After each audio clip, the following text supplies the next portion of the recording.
एक बार एक महापुरुष ने कहा था कि this morning I got up at night.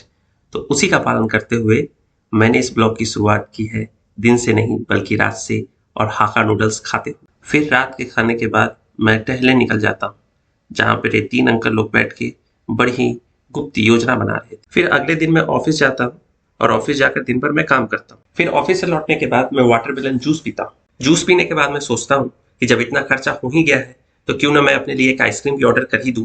और उसके बाद मैं अपने लिए एक आइसक्रीम ऑर्डर करता हूँ और उसे बड़े चाव से खाता हूँ। और अगर आप लोगों को पगे पगे बिल्लियां पगे करेंगी गाना पसंद है तो इस वीडियो को लाइक करें।